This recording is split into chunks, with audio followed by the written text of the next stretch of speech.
Start fading the audio, please, for the. And ready, camera one. Take camera one, and flow director, please cue talent. Yep. Flow director, go ahead and point. Welcome to Election Beautiful. Night coverage. I'm Sharon Filia. I'm the Civic Engagement Coordinator here at Urban Media Arts. Ready, camera two. We're here to give you updates on the election, who's winning, who's in the lead. And with me to my left Taking is camera two. Mr. Ed Lucy. Hello. Here. Hello, how are you? And to my right, Greg Lucy. So thank you for coming. My pleasure. So the also, Lucy. also known as Bush Cassidy and the Sundown Kid. So we have two gentlemen that are deeply embedded in the fabric of Malden politics and culture that are going to help us out tonight. And tonight we have a pretty exciting three, could ward you race tighten your coming up, pan lock a little bit? I see particularly that you're a Ward little 5. unsteady there. So there's You three just- ward races Oh, tonight. just You have for- a race in Ward 6, which is Nice. the Maplewood area mostly, with Steve that, ready, Winslow, who's the three. incumbent against Jerry Leone. Right. You have a Taking ward three. race in Ward 2, longtime Councilor Paul Condon, who's, I believe he served 17 terms, which is a long time to be on the city council, in a new opponent, this time Sheila Rachels. And then in Ward 5, which is my ward, to me, it's the most interesting race because I think it's close. There's a lot of activity.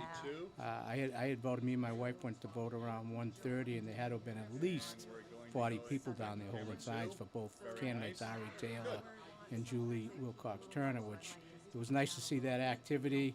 There was a lot of kids running around, just a lot of energy. So I'll be anxious, especially for that race, to see how that ends. Well, that's fascinating.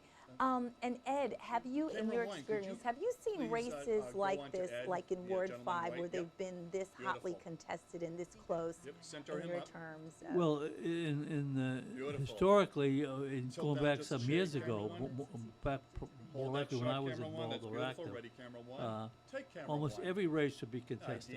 There'd be Ed, please. challenges continuously in people that ran. It'd be That's very unusual not to have nice. more races. And when you look at the lineup, for instance, in this particular Good. election, Ready, camera everybody two. on the school committee that was in office was running unopposed. Yeah. Taking camera two. And so in one way, that might be a good thing, because usually if The tea leaf. the schools have the most impact on people with kids in the school system. So Correct. if people are Ready, unhappy camera with one, taking camera one. with their children's situation in the school, they're more likely to react to the person. So maybe the reason why there's no intense campaigning is because the people, T, at could you least just on the iris down surface, number two a seem little to bit? be okay with the schools and the Right. people that represent the ward that for the schools. And it's Oh, quite okay, interesting. all right. I was Taking out camera two. earlier interviewing, people in the different wards, the different candidates. Ed And top of, some of the Greg candidates looked a were a little little blown out. happy that that their races were uncontested, Okay, because yeah, it right around reduced there. a That little looks bit of the good. stress, Thanks. and they could keep their focus on the Camera one, issues could you at please hand. go on the Now we speaker? also have a mayoral race, which is just two, Gary Ready, camera Christensen one. and Lizette Alvarado. What's your take on Oh, that? okay. So the mayor's Never mind race that. is Ready, something camera happens three. every 4 years, Taking unlike camera the three. school Hold that committee and camera the three. You're city council alive. races, That which is looks every very 2. nice. Normally, 4 years ago, Mayor Christensen did have an opponent. He won pretty handily. He won by about 1,600 votes. The 2015, the previous mayoral race, he ran unopposed. So, to get people out to vote, they have to be energized. So usually what that will do is, if you have a lot of candidates running, that's a lot of energy. You get people working on campaigns. And, you can see a difference in more activity. So, I went back like the last 5 city elections, and the highest turnout we've had for any city election in the last 5 has been 27%, which is pretty low. And that's the Yes. 27% Okay, was there's in a nice reaction shot. 2019 when Gary Christensen was challenged by John Matheson, who was a Ward 3 councilor. And even at 20%. So camera usually the three. mayoral race will Taking bring camera out three. voters to the polls, because that's the top job in the city. Right. So that usually attracts a lot of attention.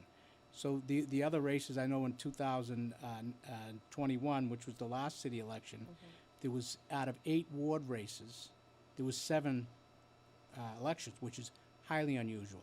So Taking even camera incumbents two. ward people were getting Very challenges. nice. I mean, the incumbents camera ended up being one. successful, but and that turnout was only 20%. Like that. Ready, camera So it'll be three. interesting All to see how hold the steady, turnout camera goes three. tonight. Very I mean, nice. generally, I think we're looking at probably in the low 20s, whereas one You think time, so? I think you can speak Taking better, three. Dad, that, one time you might get 40 or Well, taking 45 or camera two. 50% for a city election. Yeah, you did, Camera one, could you and, please go on the you know, speaker? if you had a national election, for instance, That's nice. Tilt down just a because shade, of the camera importance one. of that, Ready, you camera end up one. maybe Taking 70% camera of the one. people vote Hold that that. are That's eligible very to vote. nice. But that's in Camera a one. national That- election. Yeah, that's a presidential election. Right. And then, when it's a governor's election, and, which is an off year for the president, you might get 50% or Yeah. close to it. I Got it. see. And in days gone by, you'd get Okay, very 40% good. at the Thank you. Yep. local level.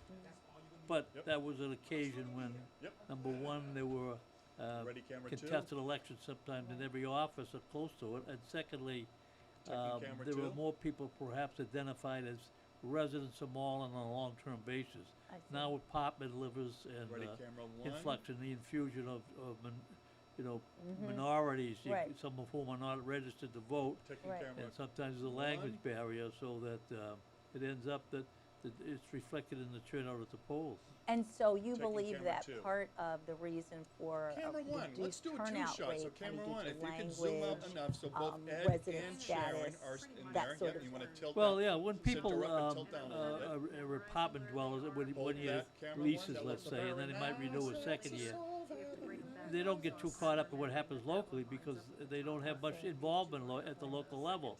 So, they obviously are Sharon, very concerned when there's a presidential listening. election, Yeah. so they do That's a turn out very for nice that. shot. But there's Ready, right camera across the two. street, there's an apartment complex, and an apartment, and I know even years ago, I knew Taking someone camera that two. worked Camera one, the could you go back to a polls single were- shot of the speaker, for the election, please? there was in Old City Hall down the street, Right. and they might have one or two people from that building vote, Yeah, right around even there. though That they could looks just very walk good. Camera one, hold from that there, shot. Isn't that in front of that something? building, because Taking they were camera people one again, who very had been nice. living here very long and didn't intend to stay very much either.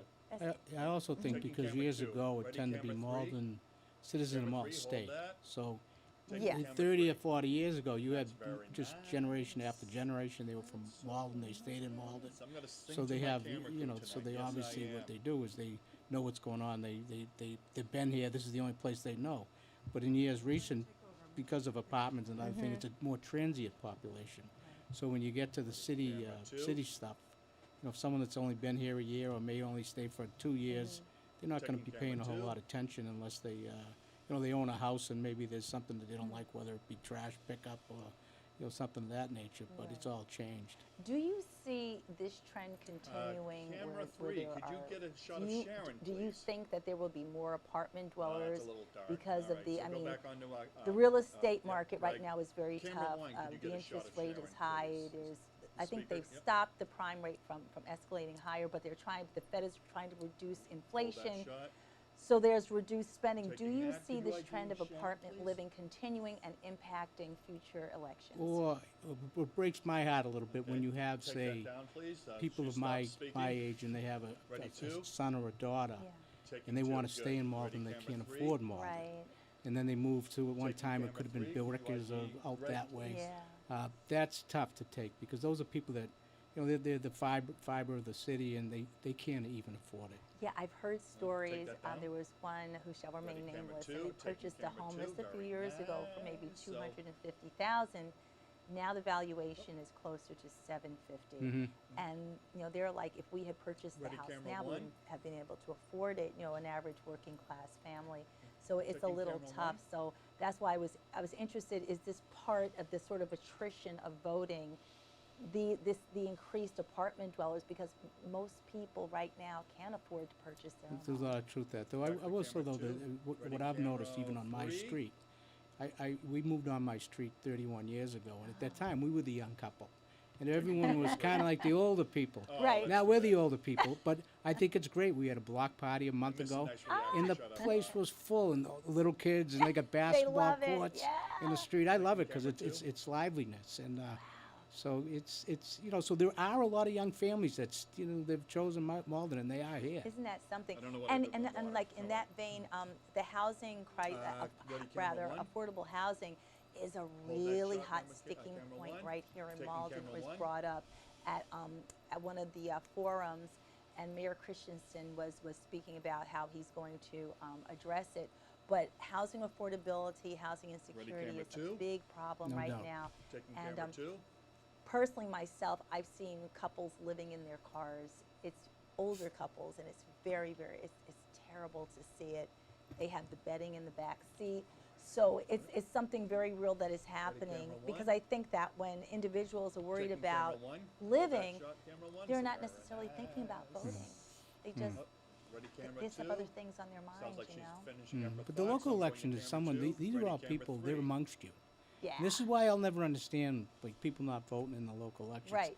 Taking The camera things 3. in life, when people wake up in the morning, we there's can go you know, ahead and they're all ID Greg, focused please. on what they need to do, what's gonna make their life, Yes. you know, the things that, you know, they pay attention to.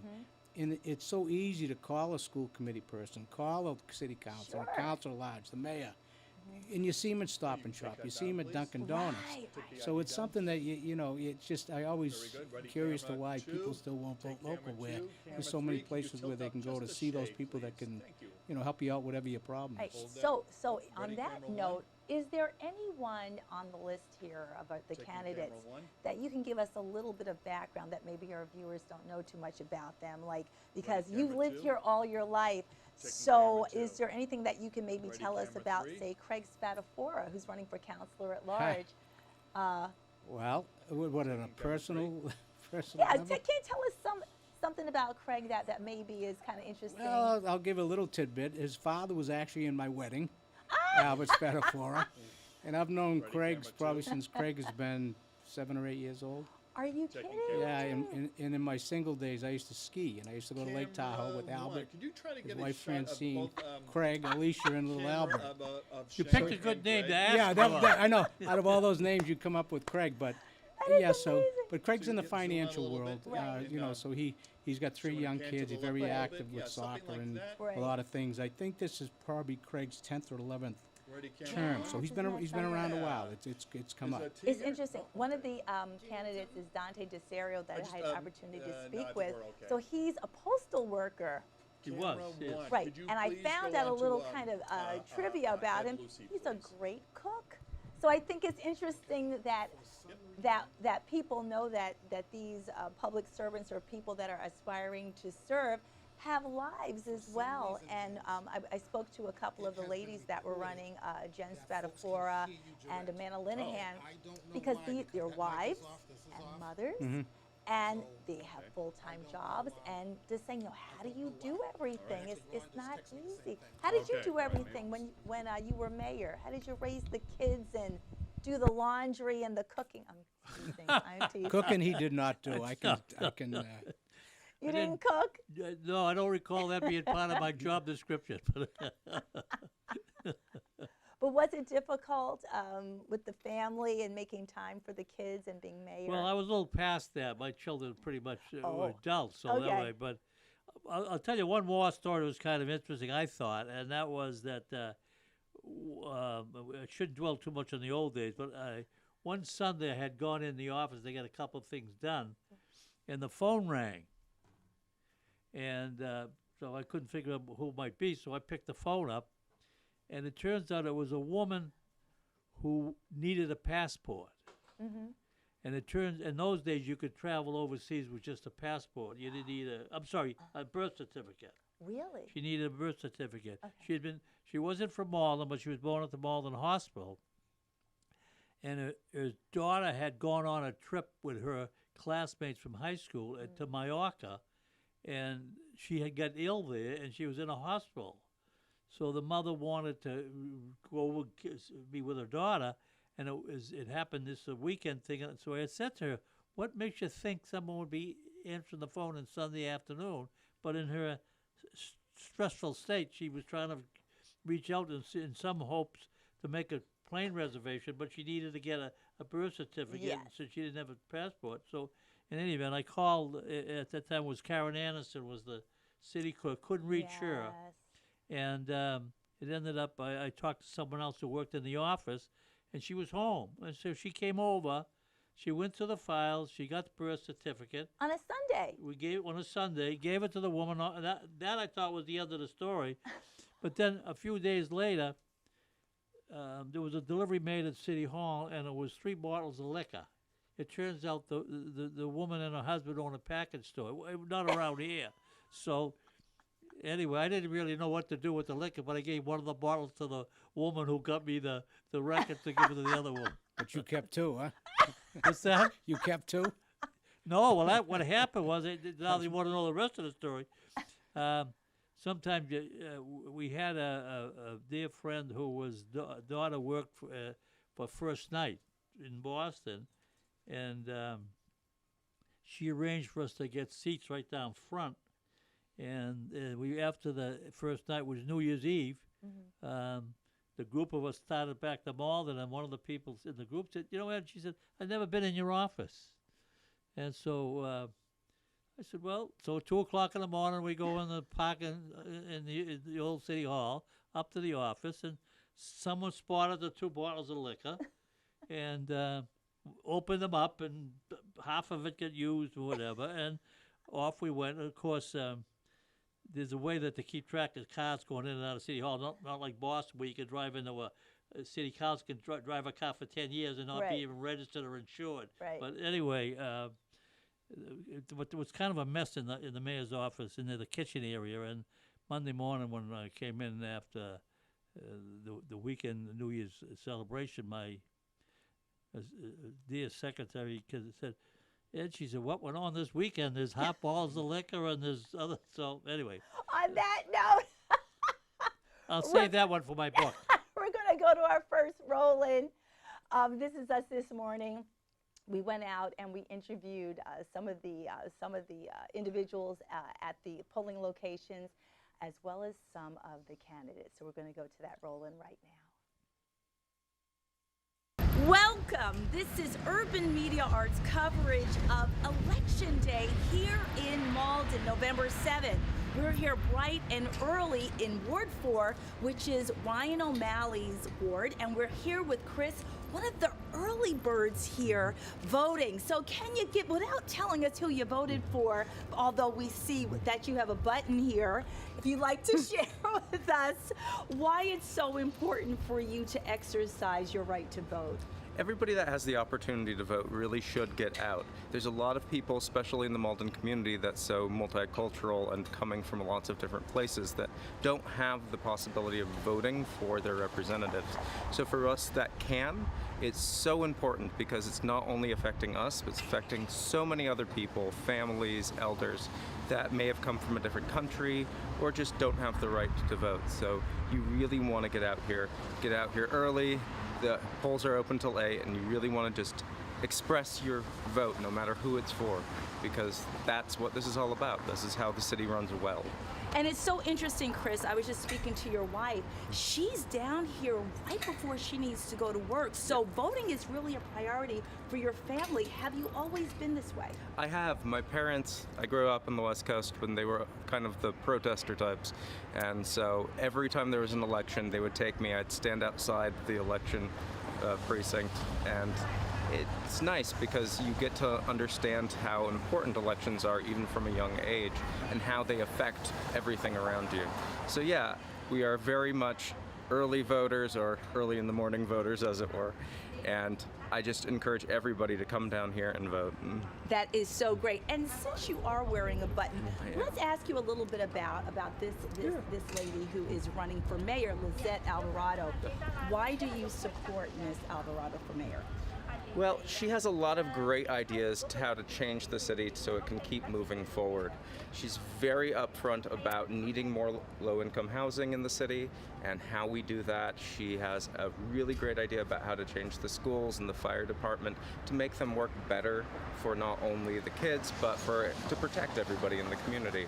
And she's on the forefront of keeping us green and expanding the green space in Malden, which is really important for families and the natural environment. There's a lot of animals here that really do need our help. So the more green space we can get and the less astroturf that we put over our parks, the better. So yeah, that's why I'm supporting her. Well, Chris, thank you so much for joining us. Have a great day. You too. Thank you. on to the next ward. And we're back. So, Mr. Lucy to my right, you may see him looking at his phone. And no, he's not texting his best friend. He's actually looking for results. So as the results come in, we should be, or you should be receiving updates, and we will keep you posted. So you're going to be getting updates, sir, like on the wards and Right. the mayoral race as they come in. Right. So what I've done in the past, because before I became city clerk, I used to do the show with Ron Cox and Nathan Right. Lamb and Peter Levine, and I would do is I'd have people that were going to go to the polls, take the numbers off for candidates. What they do is for those that have never done it, when the numbers at 8 o'clock when it closes, they can print out the results from the voting district, and they tape onto the wall, and everyone, all the people for the candidates come and they write down and Right. they get the numbers. So I have people going around to the different wards, getting me those numbers. So especially the ward races in 2, 5, and in 6. Right. And then I also have access to the mayor's campaign that's going to send me. They sent me a spreadsheet. Okay. So as they get the numbers in the mayoral race, which will become there's 27 different precincts now. So as they get those precincts, they're going to put this on the spreadsheet. And as soon as I get these, I'm going to try to give you the little nudge, and maybe Okay. I can tell you what's going on. So we hope that these numbers, they come in quick. I mean, the ward stuff, they should, there's only 3 or 4 precincts in each ward, so Right. those should be relatively quick after 8 o'clock. Right, and the polls actually close at 8 p.m. Eastern Standard do. Time. So I don't know how far we are out. We're maybe a little shy of 10 minutes away. So how long after 8 o'clock do they really start to tabulate? Does it take a while? No, they tabulate right away unless there's problems with machines. Those are all Okay. new machines, because I was Okay.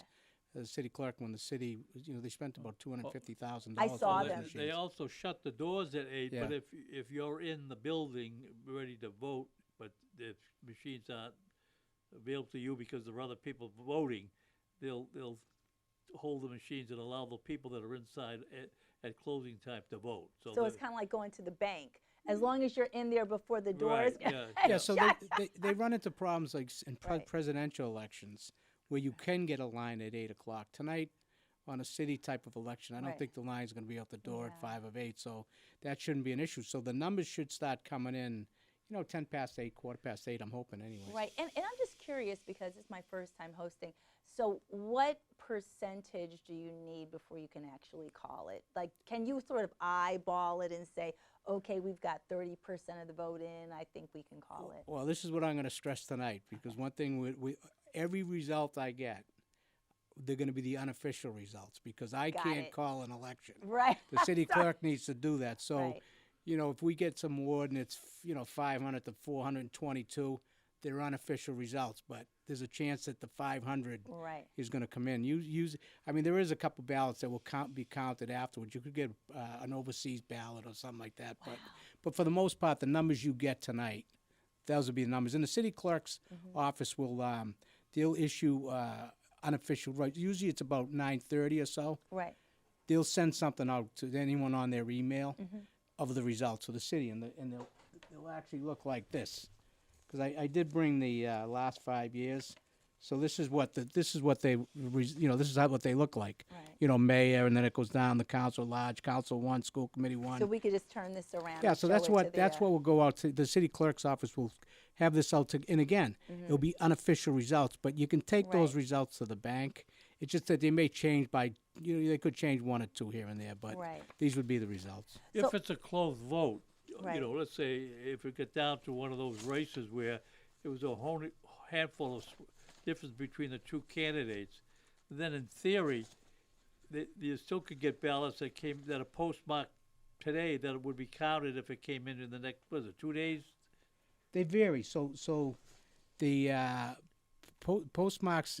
So I don't know because I'm not there. Right. When I was up there, they did say, okay, you can accept the ballots till Friday as long as it's Tuesdays. The postmark I the 7th. see. So the votes can still keep coming It can in. still, but Got it. there's not that many. The mail, to me, for all its challenges now, Right. they still do a pretty good job. So, Okay. and I think people as they get close, there's other ways you can do. So if someone gets an absentee ballot or a mail-in ballot, and they're running up against the time, they can go still vote at the polls.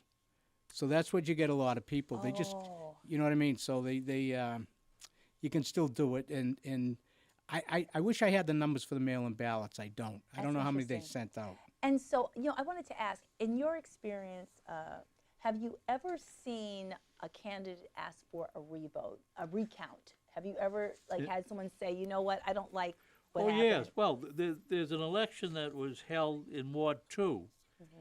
That maybe I got it right here. four elections ago, the difference was 2 votes. Yep. It was 2017. Who were the? So Robert McCarthy, who's the school committee person now, he had yes. he had 421, and Emmanuel Marsh, who's very active in the city, Yes. was the school committee person for Ward 2, and he lost by 2 votes. You can't. The thing with the recounts, you can't. I know today's elections are funny. A lot of people don't like election results, and they can lose by 10,000. Right. But you can't just because you don't like the results, you can't ask for a recount.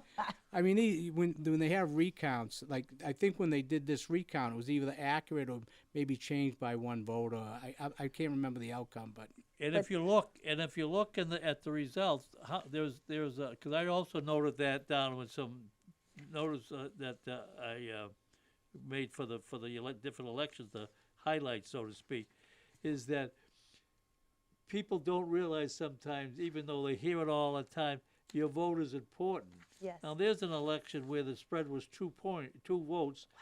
There were several people that didn't. There was 15 or 20 people didn't mark the ballot for either one, or they wrote someone else's name in, and so that meant that somehow or other, if those votes had been used Right. for the choice you actually had, it might have made a difference. yeah. So I went back to 2013 with these elections. Wow. In 2011, I thought maybe it was 13, but it wasn't. Adam Weldy, who was the school committee, Yes. running for school committee, and Lisa D'Angelo Right. was also running for school committee in my ward, Ward 5. Right. Lisa won by 1 vote. Wow. So for the people that say that their vote doesn't count or that sort of thing, It really does. absolutely does. I want to ask you, because you're the retired clerk, how much pressure is on the city clerk tonight, Carol Ann Desiderio? How much pressure does she Well, have right now? the city's very fortunate that Carol Ann knows elections in and out. I mean, she was trained by Karen Anderson. The best. And I have to laugh because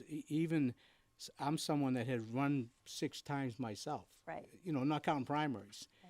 And people think, election day, you roll out the voting booths, people go in the votes, they take the tabulations, they roll them away. There is a ton of work to these things. I mean, especially now with mail-in ballots. Right.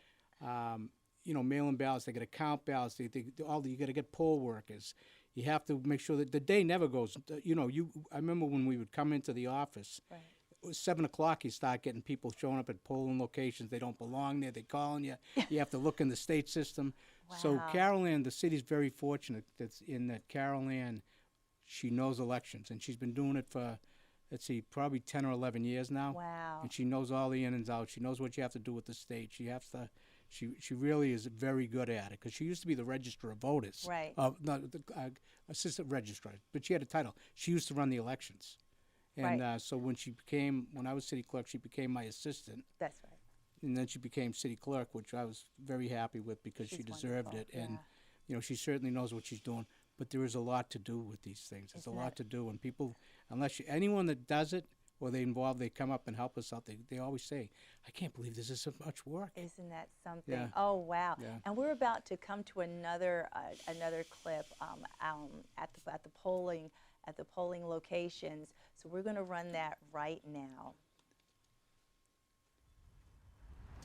And we're here in Ward 3 with Amanda Linehan, the incumbent for Ward 3. You're here bright and early. You know it. Wow.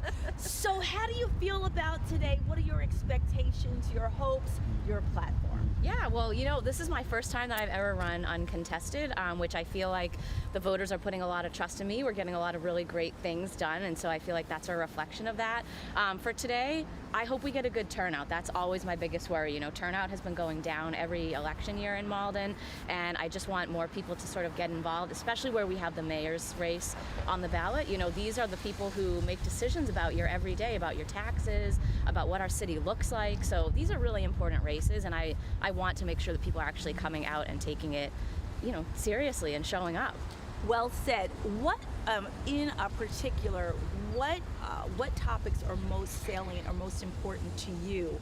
What do you really firmly support as a counselor in Malden? Sure. Well, I think in this ward in particular, we have two huge issues going on right now. One is the Malden Hospital redevelopment, and then the other is the courthouse. We would like to turn the old courthouse into an arts and culture center. So I'm really excited about that. In terms of issues, though, what I consistently hear from voters is just school quality, safety, getting around, and then planning for our future in a smart way. And that means, right, like economically, for the climate, all of those things. People want to see us take care of our parks, plant more trees, and just make the city safe for kids that are growing up here. You know, it's amazing for our viewers and for myself as well that individuals don't understand how much it takes to represent a ward in everything you do. And you work and you have a family and you're a wife and you're a mom. How do you do everything? I'm proud to do all of that because I think it shows other young girls that they can do it. It's hard for anybody who has kids, whether you're a man or woman or however you identify. This is a hard job no matter what your personal life is. It's so rewarding for me to do this. I feel like every day I get up and I get to help people, and that's why I do it. I love it. I love being able to solve problems and help my constituents. Amanda Linehan, thank you for your service. Thank you for being out here so early I with know, us. it is early. Thank you so much. Continued success. Thank you so much. Thank you. And on to the next ward. We're here in Ward 2 with Mr. Joe Levine holding a couple of signs. So, Mr. Levine, who do you support today? Well, as you can see, Mayor Christensen and Paul Condon, Councilor Ward 2. That's who I'm holding a sign for today. Why is supporting them important to you? They've done a lot of good things for the city and the ward, and I think they'll do a great job for another 2 and 4 years. Wow. So Mayor Christensen has done a number of things for this city. Is there any particular kind of point that you particularly like about Mayor Christensen and what he supports? He's just there. If you need him for anything, he's always around.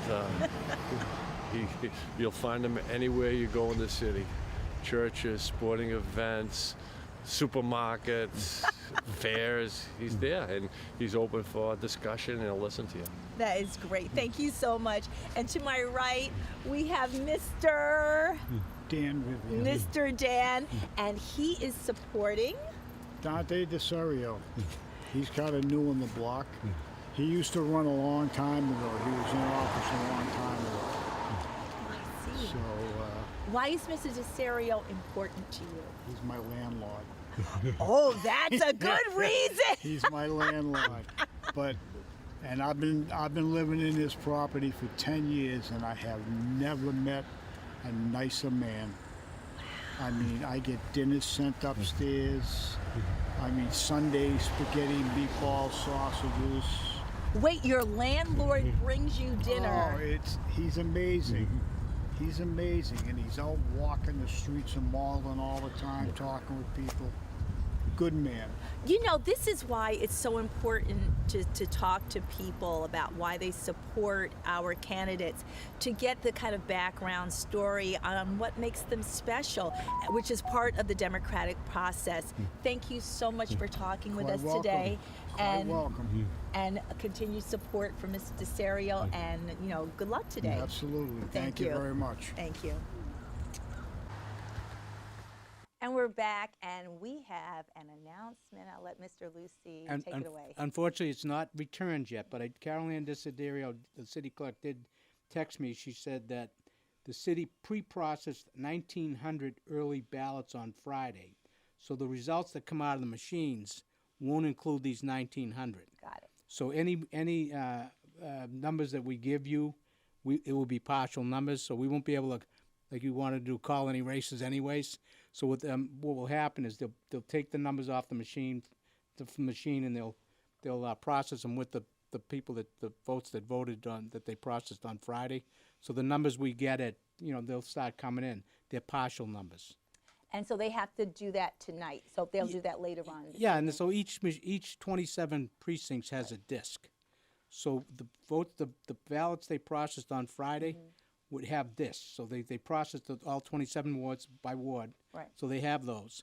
They take the ones they get from the machines tonight, and then when they bring them back to City Hall, and those are the numbers we'll get, the ones off the polling places. Right. Then they have to match each with the precinct that was done, so that will be the final tally. But it just delayed a little bit. By 9:30, they should have the numbers. Okay, that's the pretty total good. numbers. Do they have to double check the counts? Do they have like kind of fail safe? Do they have to, is there like a protocol where they It's like double a check? bank clerk, when they have to balance up the cash in the drawer, the numbers on the machine have to agree with the paper balance. that- Yeah, Right. and I have to say, it is such a safe process. That's where it gets a little on my skin with all these election deniers, and it's just, if they ever saw what was done, all the safeguards, the guardrails in place, it is a safe way to vote. I do have some numbers, though. Oh, here we So go. these would be partial numbers. Okay, so Carolyn had said she'd final results between 9 and 10, but someone just texted me. It looks like Ward 2, maybe. Let me see. Okay, here we go.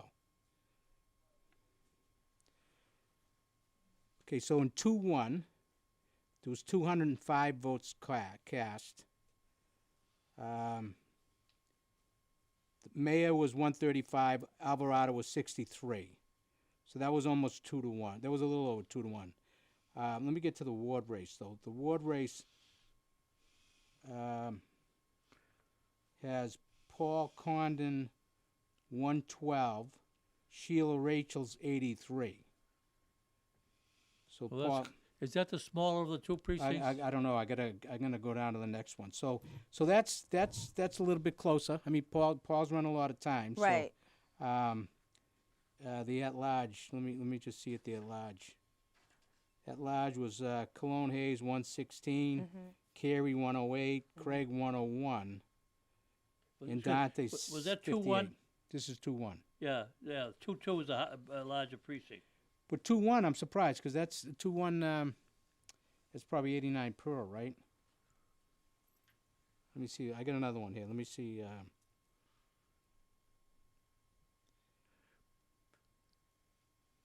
No, But it's the same- that the vote same- only is for the machines? Yeah, so this is the same one 3 times. So, Yeah. again, they're partial numbers. So now, they'll take that disc from 2-1. Right. They run it back to City Hall. They'll match it up from the votes from 2-1 that they processed on Right. Friday, and that will be how you get the totals. Okay. So there's one. So 2-1 is I think Pearl Street, correct? If it's a smaller one, that would be it, yeah. No, I can tell you in a second. I got it. So it looks like Paul Condon is in. Well, it's close. So I mean, Yeah. that's kind of a close race for Paul, actually. It looks like the mayor's 2-1, which once you get a few of these in, they usually follow. I mean, Right. you may have one particular ward, say where you live, that you'll be really strong. But if you start getting, the next one we get, the mayor wins 2-1, and the next one is There's a closer to 1. pattern. There's a pattern going on, so it should kind of follow through the rest of the night. Right. But so the council race will be interesting. It's 89 Pearl Street. Okay. So the council race will be interesting. So there was 197 votes. It's out of 195. Paul had 112. Sheila Rachel's 83. Oh, I see. So that's interesting. Yeah. That's interesting. Wow. What was the numbers again? Paul had 112. Sheila had 83. Yeah, that's It's And pretty the close. at large, they were all clumped together, which is probably going to be like that the whole night. Cologne Hayes won again, she didn't win. These partial numbers, she had 116, Carey 108, Craig 101. So if they finished 1, 2, 3, and Dante had 58. Okay. But that would be indicative of maybe a threat towards the rest of the city for those. I mean, they're bunched up at the top 3, but being that far behind in that precinct might suggest that unless he gets a huge vote elsewhere, there wouldn't be enough there. Who's this? Dante? Oh, well, Dante has to be strong in 2 because that's where he lives. So Right. if Right. he's finishing a distant 4th and 2, what's he going to do down in Linden or Forestdale or right, Maplewood, where right. he'd be lesser known? So I now thought you said that was 3-1. That was 2-1? 2-1. Oh, okay. So I got well, another one. I got 8-3. 8-3 is Christensen 90, Lissette 42. So again, that's like 2-1. Right. Here's the So trend again. you'll start seeing a pattern develop. I mean, Gary would probably be strong in 1 because that's where he lives, so he might even Right. be higher than 2-1. Right. So that's, there's no ward race or school committee race. And then Craig had 80. Cologne Hayes 66. Carey 65, and Dante 40. Again, Dante's on the other side to 40. So that's probably going to be the trend you're going to see. Here's the trend. Let me see, I got another one too, I think. Wish we had some type of board, but this is A2. Christensen 96, Lissette 49. Not 2-1, but pretty close to 2-1 again. Craig had 81, Carey 78, Karen 77, and Dante 42. So here we go again. There we with the go. trend. In the 1, 2, 3, the Cologne Hayes, Spatafor, and McDonald, they're all bunched together. So you'll have to see. I know that Craig is real strong in 3. Right. And it's usually a good voting ward. So we'll have to see what the votes come out of that. Carey lives in 5. Right. So they'll have we may strong see a wards little too. polarity. And on that note, we're going to go to another roll-in. And while we're in the roll-in, we're going to keep looking at these results as they come across the phone. So we're going to go to the roll-in right now. We're here in Ward 5 with Eddie, who by his sign we can see is supporting for Ward 5 Councilor Julie Wilcox Turner. Yes. So Eddie, why is Julie Turner a great candidate to vote for? What's so important about her? Well, she's a great person, first of all. And she's a hardworking person. She cares for people. Good mother, good wife, good niece, great niece. And I believe that her passion for the city is what will drive her. So, yeah. Why is voting important? Why is the voting process important to you? Well, because everybody deserves to have a voice. Everybody's opinion is important. So you got to get out and vote. If you don't vote, your voice isn't heard. So, yeah. Very, very well said. So I'm doing pretty good with this. yes, you are. So I'm kidding around. So for Maldonians, it's important to get out and vote. Absolutely. To have your voice heard, to know that your vote does make a difference, and that the democratic process is what this Definitely. country is founded on. And Absolutely. Yeah. So we Absolutely. wish you good luck today for your candidate, and we're Okay. going to come on over here. We have someone else voting for Miss Turner. And your name is? Jerry. Mr. Jerry. So can you tell us, in your words, why Ms. Turner deserves to be Ward 5 Councilor? Julie's the real deal. She's involved with the community, involved with everything, with the sports. I happen to live next door to her, and she's just a great person. What you see is what you get with Julie. Absolutely. Wow. Well said. Thank you so much. Thank you very much. And try to stay warm Go out today. and vote, everybody, please. Vote.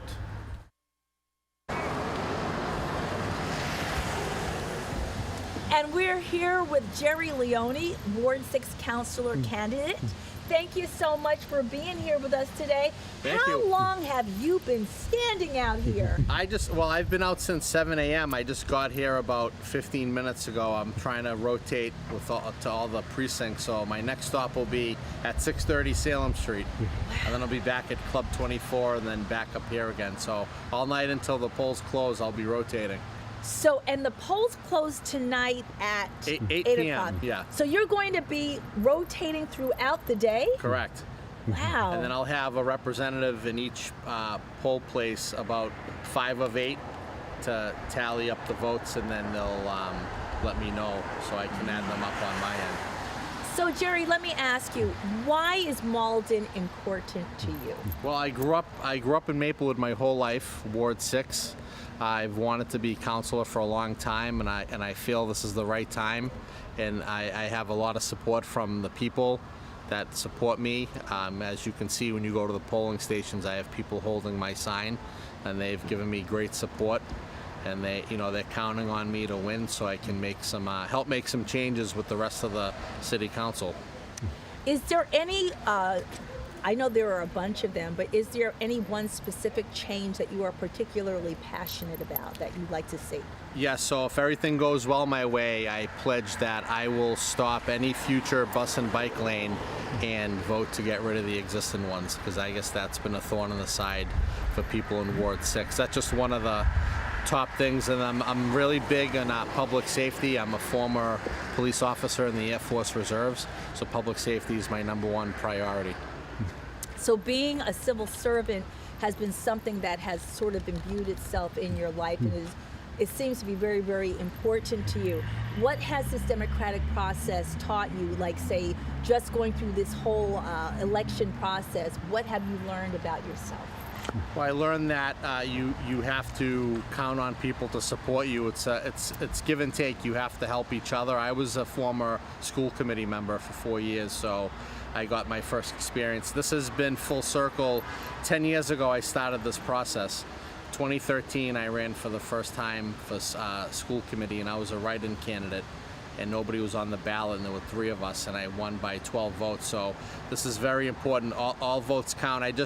The tally so far in this precinct, about an hour ago, there was probably less than 30 people that had voted at each spot. So hopefully, I'm counting on more people to come out tonight, right up until then. I know a lot of people voted early, and I thank the people who voted for me early, and I just want to thank everyone for voting and supporting me tonight. Jerry Leone, good luck today. Thank you. Thank you. And we're back. Greg is doing some computations. While he's doing that, I'm going to turn my attention to Mr. Ed and because we were asking. You say Mr. Ed? Oh, I said Ed. I'm sorry, not Mr. Ed.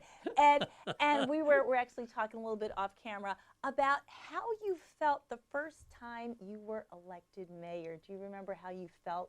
What was it like? Well, to give a little bit of a background to build up to that, there was I had been a state representative for 8 terms, and then I had been on the city council for 4 terms, and I was thinking of not running again. And I sat down with my family and we discussed it, and so we made a decision. They thought I should run one more time, and I agreed with that.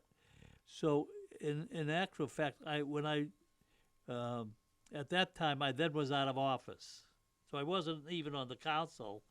And of course, 2 years later, the mayor at that time, Jim Conway, did not run again. So there was an open seat. Oh. And actually, there was one other candidate who had announced early and was working very hard. And I assumed there would be others that would run, and it got to March. And no one else was running. And I had thought that there was a very critical time with the city, as I had alluded to earlier. The funding was an issue.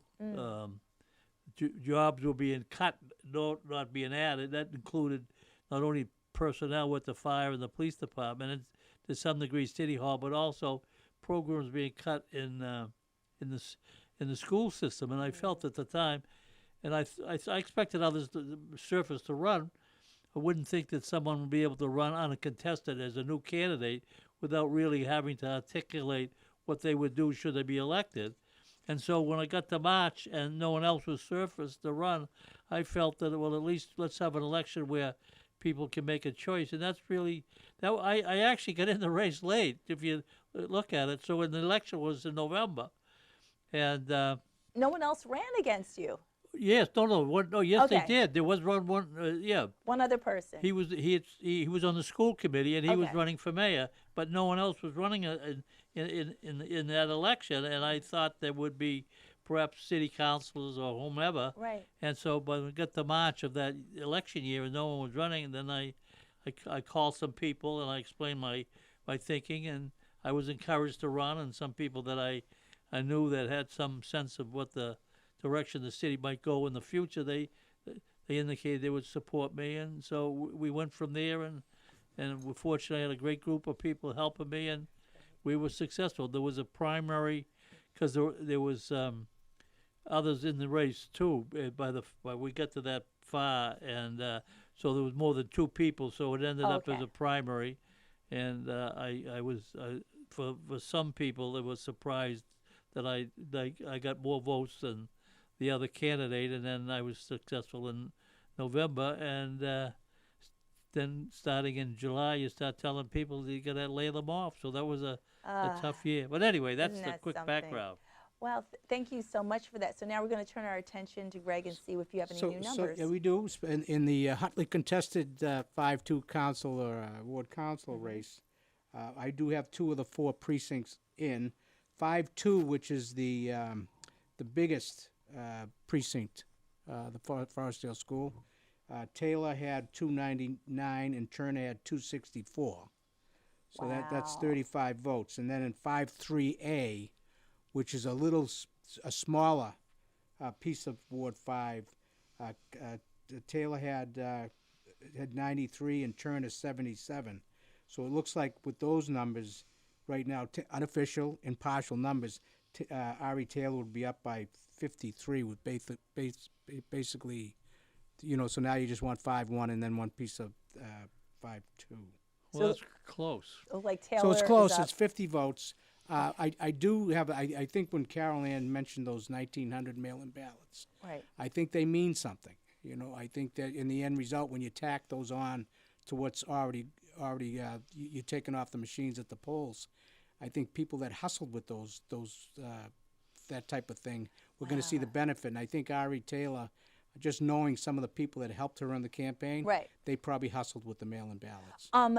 Did the city clerk give you any type of breakout of the mail-in votes, or she just said in aggregate 1,900? 19. I wasn't going to bug her too much. She's I a mean, little the polls busy are trying right to close. now. She's trying to take the numbers off me. I mean, she was good enough to send me that. So I She have was. this.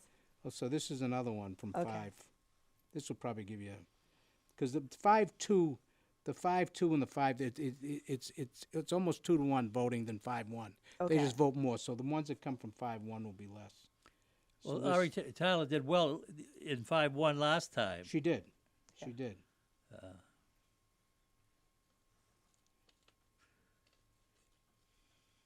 Well, Greg is doing that.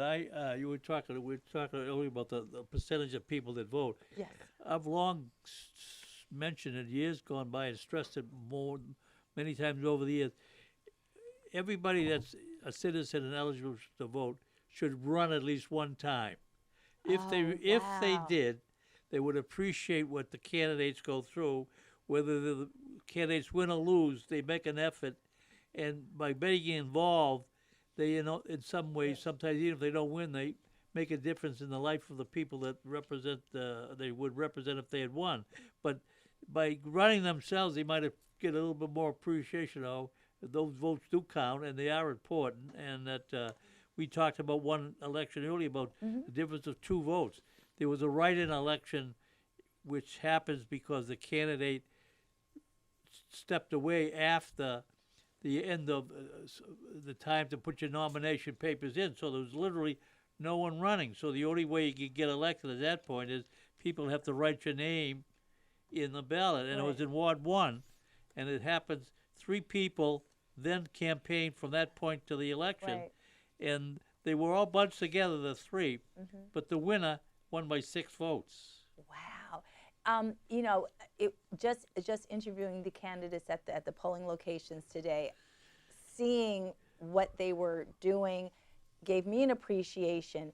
And one of the candidates said it's actually tougher at the local level than higher because it's tougher to raise money at the local level. So at the local level, you have to, it's more of a really grassroots effort to get $20 here, $5 here. Whereas as you elevate to the state and federal level, you have better access to a larger war chest. Was that your experience? Was it tough for you to fundraise? Not really, but in those days, I think, and there's been changes in the way elections are approached. We can talk about that a little later, but it wasn't a low budget operation. But the raising of the money is always difficult. Right. Asking people for money as an elected official, and then you have to kind of temper who you even might accept money from, because sometimes people infer in their own mind, well, if I made a contribution, if I needed a favor that bends the rules a little bit. So there are sometimes you have to you have to be careful about that part of it. But interesting. I think what's happened recently is the way your campaign has changed, and in the way it's changed, if it's a mayor's election, for instance, could be expensive because you're using a lot of computers, websites, you're using Correct. electronic approaches. People oftentimes in this day and age, if you rang their doorbell, even if they're home, they might not answer because everybody that comes to their door is someone has texted them ahead of time saying, I'll be there in 10 minutes. Right, And you right. so it's much more expensive to run, where before you could run a campaign because you use people to get your message out.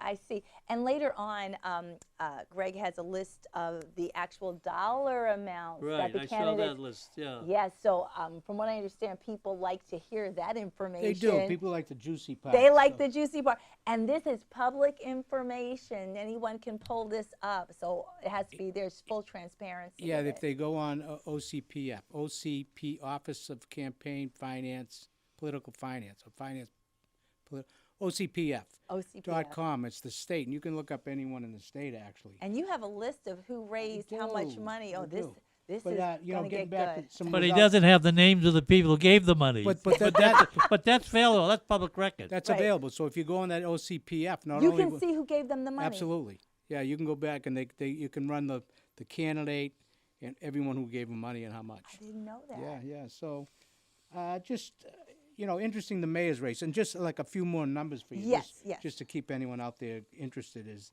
I got 3 precincts in Ward 1, Okay. which is, they only have 3 precincts. So, Right. Christensen won 4th, unofficial, more votes to come, 413 to 141. So that's way better than 2 to This 1. is Lizette Alvarado that received 141. 141, Okay. yeah. So 413. So, Okay. but the mayor's from Ward 1. He lives in Ward 1. Right. So it seems like the numbers that we've gotten so far, he's run about 2 to 1. Right. Ward 1, he's going to do a little bit better than that. So, Right. I mean, you see the trend, what's happening. Yes, I do. I can tell you the at-large numbers, they're coming in fast, and it's hard to, scribble here and know which paper I'm working on. Right. But it seems like, you have the 3 incumbents all bunched together, Correct. all close, and then you have Dante DeSario, like, halfway down the pack, Yeah. So, and these numbers aren't really changing much that are coming in. Okay. So the expenses. So, it's just interesting to see, and everyone raises money differently. I think what my father said is true. Mm-hmm. One time you used to, years ago, you used to have a dance, a DJ on a Friday night. Oh. Have raffles, $25 a ticket. Right. And, everyone would have a great time. Now those days are long gone. There's That's no right. more DJs. There's no more Friday night dancing. Right. And it's basically, you have a local thing, 2 hours long. You either have it, Anthony's or some other venue. Right. The place up in Broadway is a big venue now. The bowling, I forget what. Yeah, the, yes. 360 Max yeah. or whatever the name is. Because you can do a 2-hour thing. It's a hit and run thing. Give a couple of hors d'oeuvres. People have a drink or two. They're gone. Right. You pay them what they got and you raise some money. But Right. so interesting in the mayor's race, and this is what with Alvarado. That it's a tough thing for her to only because Gary may have his detractors here and there, but for the most part he's very active. He's around. He's everywhere. He's everywhere, and for someone that's been in 12 years, he's never lost his zest for the job. Right. So that's one aspect of it. Anyone would have a tough time running against him. Absolutely. Anyways, it'd just be tough. And we have our numbers up here. there Gary we go. Christensen, 413. Lizette Arcelli Alvarado, that was 1. Well, that would have been Ward 1. Yeah. Okay, Ward 1. Yeah, so it's a 141. tough haul, but then you get to the financing of it, and as the mayor and as someone that's been around, and Gary really hasn't been aggressive raising money. A lot of times people are in office, they have a fundraiser every year, whether Right. they're running or not, which people get used to asking, and so that's what they do. Right. But as of October 31st, Alvarado woke up and she had $963 in her bank account. Not a lot of money. No, sir. Not a lot of money. Wow. Whereas the mayor woke up on August 31st, he had over $57,000. That's quite a bit of a difference. Quite a bit. Yeah. And you just go through the finances. The mayor has he's raised I had it was 64,000. 64,000? 64,000 in Alvarado under 10. Wow. And plus Gary started out with 30 some odd thousand in Right. his bank account going in. Right. So when Dante was saying that it's tough to raise money and you need money to run a campaign, you absolutely do. Yeah. And to start off when you have someone, just that money difference is a tough nut. Forget the guy's very popular and all that other stuff that goes with that. So That is. so those are the numbers you're starting to see come in. It seems like the mayor's going to win 2-1 most likely, Yeah. at least. The trends are starting The to trend. pick up. The council large race very close. They're close as far as the winners, Right. but they're separate from the fourth person. Right. The fourth person is They're all the incumbents going to yeah. win. And Right. just so you know, the people that raised some money, Carrie McDonald raised the most, 14,963.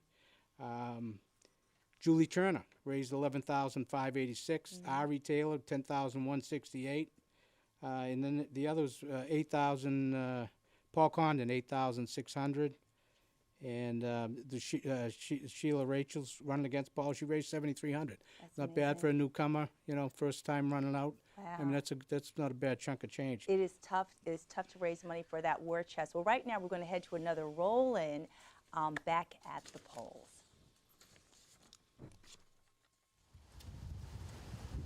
And we're in Ward 8 with Miss Marilyn, who is supporting a couple of pretty important people. Sharon Rose Zyberg running for school committee, and of course our incumbent mayor, Gary Christensen. Ms. Marilyn, why are you out here on this cold, windy Tuesday? For two candidates, first I'll start with Sharon Rose Zyberg. Sharon I have known, basically, our kids grew up together. Sharon and I have talked about a lot of school issues. Sharon's got the kids at heart. I have learned so much from her insight, her collaboration, and she was a tremendous help to me as a mom and as a parent. So I think she's got a lot of good to give to the community. I've seen it. It's very interesting. Today is not a great day weather-wise, and to see the dedication of the citizens of Malden who have come out in this weather. It is not warm out here at all, and to see the dedication is really very, very admirable. Oh, that's great. And you're also supporting Gary Christensen, our incumbent mayor. Why is that? Gary I've known probably over the last 12 years that he's been in office. So a lot of my work in Malden as a volunteer is with special education and people with disabilities, or we'd like to say differing abilities. I have found Gary very approachable. He is out in the community. He's done a lot to bring a face and just respect for people. And my son has his own things going on, and he's been very good with him as well as other people in the community. Treats them like people, makes them part of the solution, part of what's going on in life, and does not, nobody feels like they're indifferent. I think he does, the main word I would use for Gary is he empowers. He absolutely empowers people to be the best they can be in this community. So I think he's a sign of an excellent leader. So my family is very proud to endorse Gary again, too. And it's also very wonderful that parents that have children that have special needs or challenges have the support of the public school system to offer programming and to offer this very important accessibility at a very, very crucial time to make their lives just wonderful. Miss Marilyn, thank you so much for speaking to us today. Well, it was very nice talking with you, too. Thank you. Have a good rest of the day. And stay warm. Oh, I will. I will. Thank you so much. So nice to meet you. Thank you. And we're back, and with us is the incumbent Mayor Gary Christensen. Thank you so much for joining us. And I didn't plan it. That was a good segue to go from Marilyn Andrews, one of our great supporters. Wow. So being with you. So how are you feeling today about the raise? How is everything going for you? I feel great, thanks to Marilyn and my family who is here, Erica and Jeff, and everybody else that has been working hard for the campaign for the past, not just 6 or 7 months, but for the past 12 years. One thing about us, we just have never stopped and will never stop. I want to ask, I'm just going to move the mic over Sure. a little bit. I want to ask you a question. Maybe you don't hear too much. When did you first want to become mayor? How old were you? 16. 16, and you just knew? Yeah, something just clicked while I was a student at Malden High School, and 30 some odd years later, You just here I made am. it Yeah. happen. Of course, Yeah. he practiced to be a class officer in Yeah. preparation. Yeah. Were you class Yes, officer? class president, junior and senior So year. yeah, 2 years in a row. Yeah. see, so you had lots of practice. How has your office changed over the years from when you first started? You know, you've been mayor for quite a while. How has it changed for you from when you first took office? I don't think it has, in the sense that we have always believed that it's about hard work and dedication. So we've never got caught up in some of the technological advances that are out there. We have just always been about rolling up our sleeves and doing what we can to help our community succeed. So when I was coming down, because one of the first official acts, even though the results are unofficial, was that the team said, you got to come down to UMA. So this is our first act since hearing the news, that the issues have changed, the city has changed, and we have changed along with it. So our administration has never been about absolutes.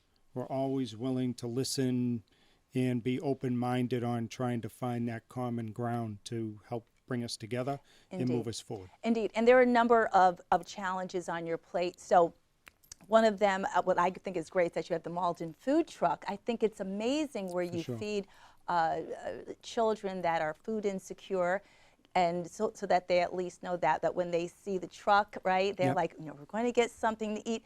And you just hired a new diversity coordinator. Yep, right? Kashana Harlan. That's right. And also what's rather interesting is that we have an influx of immigrants, and you authorized housing for them in Malden, a sanctuary city, in some of the local motels. Yeah, well, we're not a sanctuary city, but this was something that the state has been doing, and what we have done is do what we can to help support the situation. Right. So even though one could argue that's a state problem, we have not done that. We meet every Monday morning at 8 a.m. With all of the different departments that could help to try to make sure that there aren't any gaps that the state may be missing, because they're dealing with multiple cities and towns. Yes. And so we have taken it upon ourselves to make sure that any of the families that are here in Malden, we're going to do what we can to support them. And this is an important stopgap for those of us who watch the news in New York. The mayor is overwhelmed with the influx of immigrants, not only from Haiti, but also from Africa. And so there's an issue with housing and the 60-day limit. And I know I applaud what you're doing for our city. And to be able to run a campaign contemporaneously with doing all these other issues is not easy. How do you keep up the energy? Let us know. You know, I don't know, actually. I would say it's just having a great team. Right. You know, I feel that, you know, a lot of the things that we're able to do is because everybody has bought in, that everybody outside this studio, you know, they're our customers. Right. You know, we used to think of them as they're the ratepayers or the taxpayers, but our administration has tried over the years to make sure that we remind ourselves that they're our customers and we need them in order to move our city forward. And so I think that is what has helped us move forward. So if you could give advice to a young 16-year-old youngster who maybe would aspire to be mayor, what advice would you give them? Hard work, work hard, dedicate yourself. And I think the other thing I would say that sometimes gets lost in this fast-paced world that we live in is what you put in is what you're going to get back out. So with all these apps and everything else that's out there, and AI and all that stuff, you could quickly do something, but I don't think you're going to really get out of it what you need to in order to be successful long term. Very interesting. So if you were to win today, because the results are not official yet, what do you see for the future of Malden? I guess more the question is, what don't I see? I mean, I believe that the sky is the limit for our city. So we're going to be right back at it tomorrow morning. My first meeting's at 9 a.m. and I will finish at 8 p.m. tomorrow night. And you know, some of the bigger projects that we have on the drawing board is the former Malden District Courthouse, which we're hoping to make a art center. Yes. We're meeting with the MBTA once a month to see if we can upgrade Malden Center. And we're working with Malden Riverworks to make that park behind the Public Works Department a reality.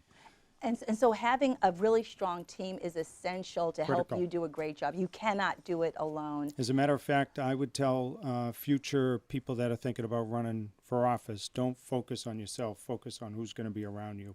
Smart people, smart, dedicated, hardworking. It's all about that, yeah. That is really something. Yeah. Well, sir, good luck. Thank as you. As the results come in, we know that this is unofficial Yep. because Mr. Lucy has said to us we have to keep it unofficial. But good luck to you Thank this you. evening, and you have a wonderful family, and we're so glad that you decided to come down Yeah. with your big sister. First act, come to Uma. Thank you so much. And I'm not sure if we have another roll-in coming up. I'm looking back in the control room to see if we have one queued up, and we certainly do. So we're going to head back to the polls and check it out. Spadafora, Vice Chair of the School Committee. You're here bright and early with your husband and your sons. So what are you doing up here so early? I'm actually here early because my son is part of the Malden High School baseball team. They are doing a bake sale for Election Day as well. So it's kind of become a family affair. We're raising funds for the students and out here getting ready to vote. So as soon as I'm done speaking with you, I'm going to go inside and mark my ballot. Wow, and you know, I was just speaking to Miss Linehan, as a woman, being a mother and a wife, and how do you hold everything together? How do you do everything? It's a passion. It's a passion. You make time for it. You make time for the stuff that you're passionate about. I'm passionate about education. I'm passionate about students. My own kids are in the district, so I want to make sure that everything that they're receiving is what they're guaranteed. But you just make it work. There is no, it takes a lot of a village. It really does. Friends, family, everybody chips in to make sure that, because they're confident, they support you, they want to see your city be a better place. So it does. It takes a village. You know, Malden is so, I can speak for myself, we're so grateful to have individuals like you representing our school system and passing legislation to support the children of Malden, to help further their success in life, and we want to thank you so much for that continued success. Thank you so much. It's been a pleasure. I'm looking forward to the next 2 years. I'm very excited to see what else we can get done and just make sure everybody's taken care of and getting what they deserve. Well said. Jennifer Spadafora, thank you so much. Thank you.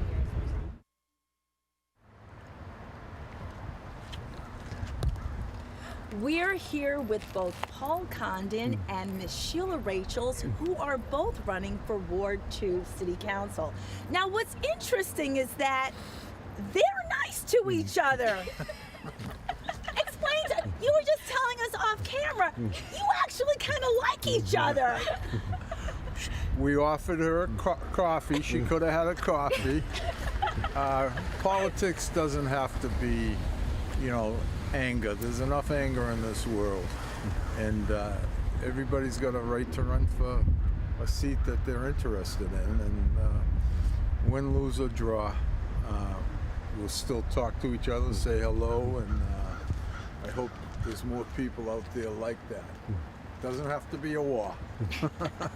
Wow, this is really a real treat to see this. And I'm just going to step in front of you, sir. And Miss Rachel, what is part of your platform? Why are you running for Ward 2 City Council? Yeah, so I just want to bring neighbors together through community-focused events and improvements.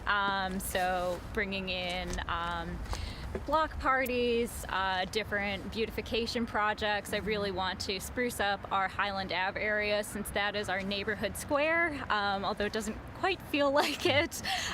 So just trying to address some of the walkability concerns and just make Malden feel a little bit more communal than it had in years previous. So yeah, just wanted to get out there, meet the neighbors, and I'm looking forward to being involved in the city no matter how this turns out. So. That is great. So Mr. Condon is a real veteran of Malden politics. This is your first time running. Yeah, right? yeah. What have you learned about this whole political process Well, it's been a real trip for sure. So it's been great though. I mean, I've lived in Malden for 30 years of my life. Grew up here, and I've lived on Presley Street my whole life. Been in this ward, and it's just really opened my eyes to see Malden in a new way. A lot of people want to get involved, but they don't really know how, and I've really connected with that, and so I want to help try to break down the barriers to civic involvement as counselor. Wow.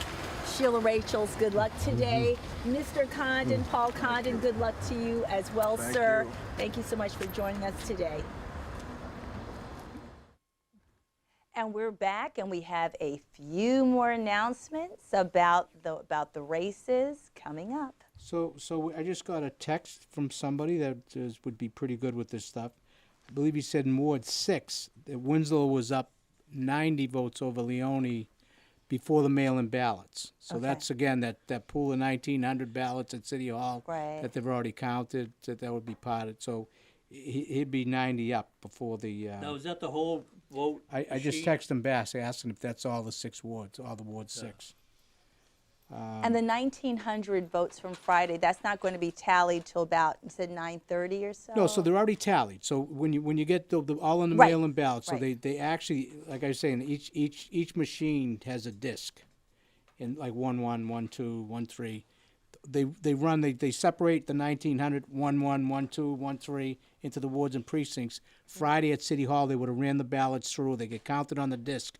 So when 1-1 comes in from the ferryway tonight, they take the numbers off the machine, the actual people going to vote, and they merge it with the disc that they counted on Friday, and that's the total that Carol Ann said she'd have about 9:30 tonight. Okay, so about 9:30. Okay, that sounds great.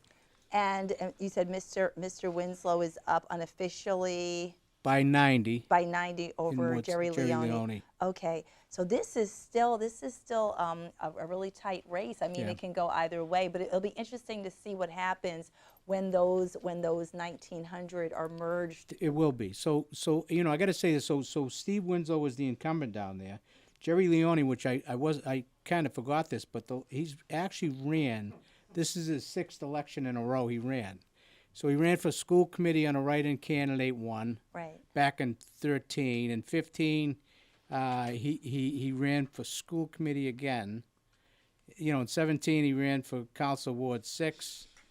19, he ran against Council at Large. He ran in Council at Large. 21, he ran for Ward 6 again. And he's running 6. So he's 6 elections in a row. Wow. Which is, that's a lot. But I think with Steve Winslow, I think to Steve's credit, and, staying neutral on this thing, staying neutral into this thing, I think to Steve's credit, he's taken on issues that may not be so popular with people. So, he's certainly out on the Roosevelt Park on the turf. Yes. And truth be told, there's a lot of people that want the turf. It's not all the noise that coming from the other side. The bike lanes, he certainly played a role in. And he was out front in the bike lanes and in the bus lane, so that certainly was not popular to amongst people. So Steve, for ward council, has taken on some issues and been outspoken on them. He's a thoughtful guy, so he just doesn't come up with these decisions and run with it. So so that cost you some votes on election day too. Because those people they feel adamant the other side, and here's the guy. He's the face of this issue, and we're going to take it out on him at the polls. Yeah, there are certain topics that are very incendiary. One of them being the turf issue, and the other one the bike lanes. Yeah. There was a lot of tension about that in some of the meetings that I witnessed. Okay, I believe we have another roll-in that we're going to right now. I'm looking in the control room, so we're going to head back out to our roll-in and see where we are next.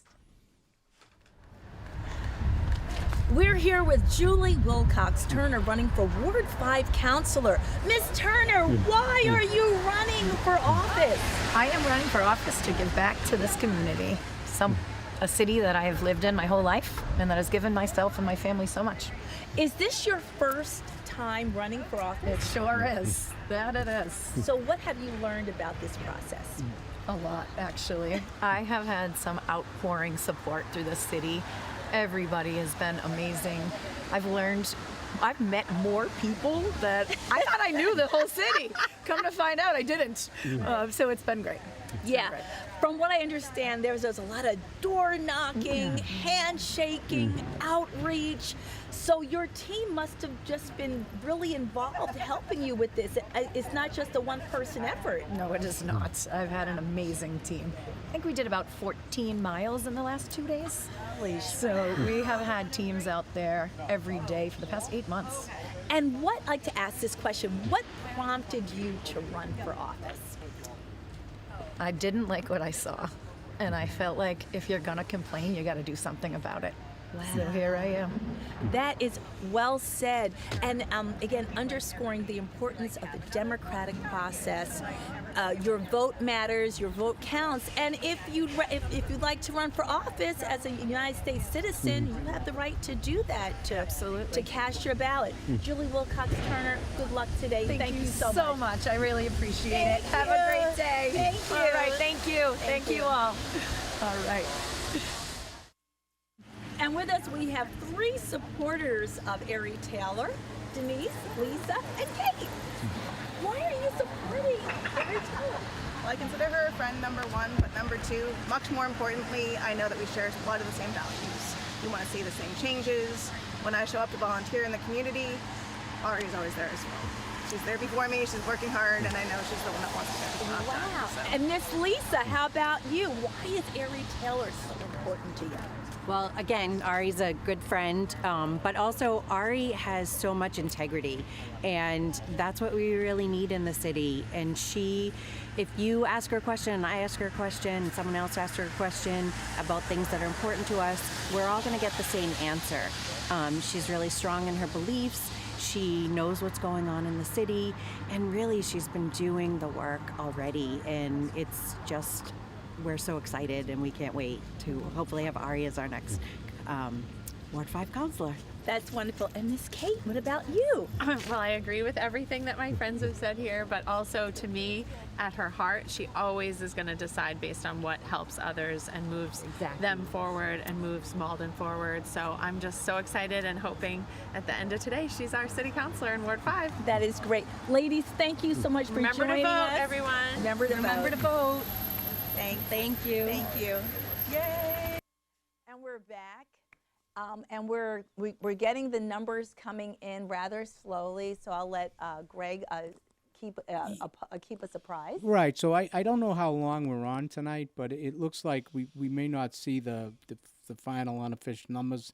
They'll come out about 9:30 or 10 o'clock, but the trends are definitely there. You know, although we don't have all the numbers, you can see that the mayor is probably going to win 2-1. The ward races at this point, Ari Taylor looks to have a decent lead over Julie Turner. Decent, not a great number, but in a ward race it might be. And we don't have 5-1 Salem Wood, which Ari did real well down there the last time she ran, so I would suspect she would do well again. Ward 6, we have Winslow up by 90 without the mail-in ballots, and then Ward 2, we don't have the votes from the one of the precincts down there, but Condon was up by 50 or 60, and when we get that other print, it may be the same type of numbers.